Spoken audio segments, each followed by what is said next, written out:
Food ഉണ്ടാക്കുന്നത് ഒരു കലയാണെന്ന് പറയാറില്ലേ? ഫുഡ് ഉണ്ടാക്കുന്ന പോലെ തന്നെ ഒരു കലയാണ് കഴിക്കുന്നതും. ചില ആൾക്കാർ കഴിക്കുന്നത് കണ്ടാൽ തന്നെ നമുക്കും ഭക്ഷണം കഴിക്കാൻ തോന്നും കേട്ടോ. അങ്ങനെ എനിക്ക് ഭക്ഷണം കഴിക്കുന്നത് കാണാൻ ഇഷ്ടമുള്ള രണ്ട് ആൾക്കാരാണ് അഹാന കൃഷ്ണയും മൃണാളും. പിന്നെ മൃണാളിനെക്കുറിച്ച് വേറൊരു കാര്യം കൂടെ പറയാനുണ്ട് കേട്ടോ. മൃണാളിന് ഭക്ഷണം കൊടുത്തു കഴിഞ്ഞാൽ ഒരു റെസ്റ്റോറൻറ്റിൽ പോയി കഴിഞ്ഞാൽ അത് നല്ലതാണെങ്കിൽ നല്ലതാണെന്നും കൊള്ളൂല്ലെങ്കിൽ ഒരു ദാക്ഷിണ്യമില്ലാതെ കൊള്ളൂല എന്നും പറയുന്ന ഒരാളാണ് മൃണാൾ. അപ്പം മൃണാളിൻ്റെ തന്നെ സ്വന്തം ബ്രാൻഡായ റൈസ് ഓഫ് പേർഷ്യയിൽ നിന്നുള്ള ബിരിയാണി എങ്ങനെ ഉണ്ടാവും എന്ന് അറിയാനായിട്ട് കൗതുകമില്ലേ? നമുക്കൊന്ന് നോക്കിയാലോ.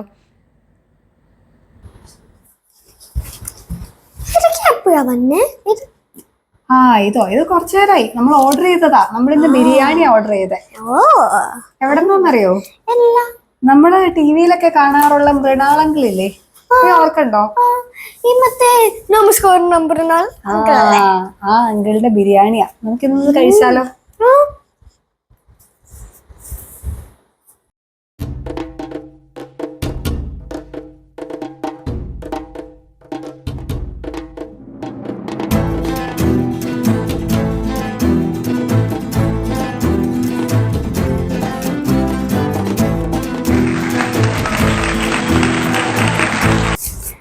അപ്പം നമ്മൾ ഇന്ന് നമ്മുടെ മൃണാളിൻ്റെ റൈസ് ഓഫ് പേർഷ്യ എന്നാണ് ഓർഡർ ചെയ്തിരിക്കുന്നത്. നമ്മൾ ഒരു ചിക്കൻ ദം ബിരിയാണിയും ഓർഡർ ചെയ്തിട്ടുണ്ട്. അതുപോലെ ഒരു പൊതി ബിരിയാണി, നമ്മുടെ വാഴയിലയിലൊക്കെ പൊതിഞ്ഞ് വെച്ചിരിക്കുന്ന ബിരിയാണി വിത്ത് സ്പെഷ്യൽസ് കേട്ടോ. പൊതി ബിരിയാണി വിത്ത് സ്പെഷ്യലാണ്. അപ്പോൾ സ്പെഷ്യലായിട്ട് ഇതിൽ നമുക്ക് പായസമുണ്ട്, പിന്നെ ഒരു പപ്പടമുണ്ട്. ഒരു പപ്പടം നമ്മൾ എക്സ്ട്രാ ആഡ് ഓൺ ചെയ്തതാണ്. പിന്നെ നമ്മുടെ യൂഷ്വൽ റൈത്തയുണ്ട്, ഒരു സാലഡുണ്ട്, അച്ചാറുണ്ട്. അപ്പോൾ നമുക്കിത് ഓപ്പൺ ചെയ്ത് കഴിച്ചു നോക്കാം.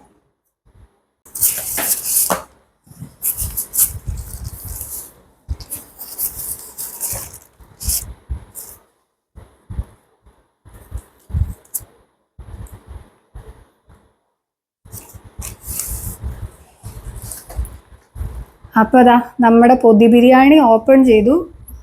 അത് കണ്ടിട്ട് നല്ല ഭംഗിയുണ്ട് കേട്ടോ. അപ്പോൾ നമ്മുടെ ബിരിയാണി നമ്മൾ തുറന്നപ്പോൾ തന്നെ നല്ല സ്മെല്ലുണ്ട് കേട്ടോ. നല്ല വാഴയിലയിൽ പൊതിഞ്ഞ ആ ബിരിയാണിയുടെ മണമുണ്ട്. ഇതിൽ റൈസൊക്കെ കാണുമ്പോൾ നല്ല ഇതുണ്ട് കേട്ടോ, നല്ല ഭംഗിയുണ്ട്. ഒരു മുട്ടയുണ്ട്. അപ്പം ഇതിൽ എനിക്ക് തോന്നുന്നു 2 ചിക്കൻ പീസുണ്ട്, അച്ചാർ വെച്ചിട്ടുണ്ട്, അതുകൂടാതെ ഒരു ചമ്മന്തി വെച്ചിട്ടുണ്ട്, മിൻ ചട്നിയാന്ന് തോന്നുന്നു. ഇത്രയാണ് നമ്മുടെ ബിരിയാണിയിൽ ഉള്ളത്. നമുക്കിത് ടേസ്റ്റ് ചെയ്ത് നോക്കാം. അപ്പം നമുക്ക് ആദ്യം നമ്മുടെ മറിയത്തിന് ഒരു വെച്ച് കൊടുക്കാം. മറിയത്തിന് ഒരു പീസ് ചിക്കൻ. ചമ്മന്തി വേണോ? അച്ചാർ വേണോ? മുട്ട, ഒരു കുഞ്ഞ കഷ്ണം മുട്ട. അപ്പോൾ നമ്മൾ പപ്പടം പൊട്ടിച്ചില്ല കേട്ടോ. പപ്പടം നമുക്ക് പൊട്ടിക്കാം.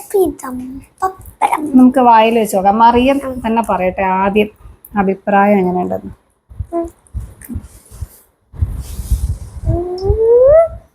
എങ്ങനെയുണ്ട്? കഴിച്ചിട്ട് പറഞ്ഞാൽ മതി. അതിൻ്റെ സമയത്ത് നമുക്ക് പപ്പടം ഒന്ന് പൊട്ടിക്കാം.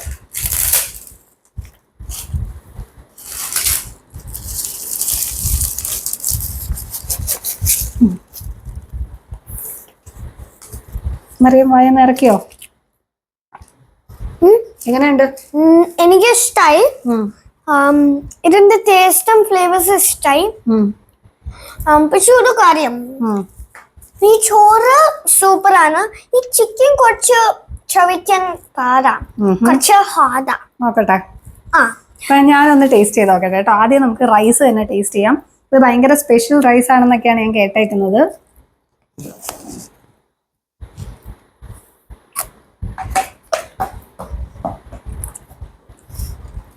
ഇനി നമുക്ക് ചിക്കൻ കൂട്ടി ഒന്ന് കഴിച്ചു നോക്കാം. റൈസ് ഭയങ്കര ടേസ്റ്റാണ് കേട്ടോ. റൈസ് സ്പെഷ്യൽ റൈസ് തന്നെയാണ്. നമുക്ക് ചിക്കൻ, അതുപോലെ നമ്മുടെ ആ ചട്നി, പിന്നെ നമ്മുടെ ആ അച്ചാറിൻ്റെ ഒരു കുറച്ച് റൈസ്, മുട്ട എല്ലാം കൂട്ടി ഒന്ന് കഴിച്ചു നോക്കാം. പിന്നെ നമ്മുടെ ഒരു കഷ്ണം പപ്പടം. അത് പുതിയതാ.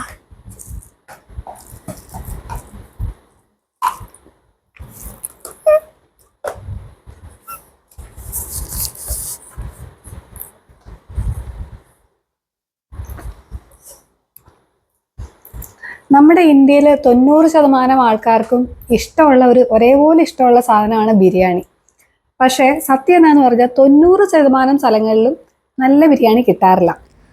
അപ്പോൾ നമുക്ക് ഈ റൈസ് ഓഫ് പേർഷ്യയിലെ ബിരിയാണി എങ്ങനെയുണ്ടെന്ന് പറയുകയാണെങ്കിൽ ആദ്യം തന്നെ അതിൻ്റെ റൈസിൻ്റെ ക്വാളിറ്റി നല്ല സൂപ്പറാണ്. റൈസിൻ്റെ വേവും പാകവും എല്ലാം സൂപ്പറാണ്. പിന്നെ ബിരിയാണി ഭയങ്കര സ്പൈസി അല്ല, അതായത് മസാലയുടെ ഒരു ഓവർ പവറൊന്നുമില്ല, കറക്റ്റ് പാകത്തിന് മസാലയാണ്. ചില ബിരിയാണിയിലൊക്കെ മസാലയുടെ കുത്തെന്ന് പറയില്ലേ, മസാലയുടെ കുത്തൊന്നുമില്ല. പിന്നെ അതിൻ്റെ കൂടെ നമുക്ക് ചമ്മന്തി തന്നിട്ടുണ്ട്, മുട്ട തന്നിട്ടുണ്ട്, അച്ചാർ തന്നിട്ടുണ്ട്, പപ്പടം തന്നിട്ടുണ്ട്. ഇതിൽ ചമ്മന്തി നമ്മുടെ പാരഗണിൽ നമുക്ക് കിട്ടുന്ന ചമ്മന്തിയുടെ ഒരു തേങ്ങാ ചമ്മന്തിയുടെ പോലെയാണ് ഇരിക്കുന്നത്. പക്ഷേ എനിക്ക് പേഴ്സണലി പാരഗണിലെ ചമ്മന്തിനേക്കാളും ഈ ചമ്മന്തി ഇഷ്ടപ്പെട്ടു. അച്ചാർ ഒരു ഓക്കെ അച്ചാറാണ്. ഇതെല്ലാം കൂടെ പിന്നെ ചിക്കൻ്റെ വേവ് നന്നായിട്ട് വെന്തിട്ടുണ്ട്, നന്നായിട്ട് ഇഷ്ടപ്പെട്ടു. പിന്നെ ഇതിൻ്റെ കൂടെ തന്നിരിക്കുന്നത് നമ്മുടെ റൈത്തയുണ്ട്, സാലഡുണ്ട്. റൈത്ത നോർമൽ റൈത്തയാണ്. സാലഡിനെ കുറിച്ച് പറയുകയാണെങ്കിൽ നോർമൽ സാലഡല്ല, അതിൽ പൈനാപ്പിൾ പീസസ് ഒക്കെ ഉണ്ട്. അതൊരു ഡിഫറെൻറ്റ് ടേസ്റ്റ് ആയിരുന്നു, അതും നല്ല ടേസ്റ്റി ആയിട്ട് തോന്നി.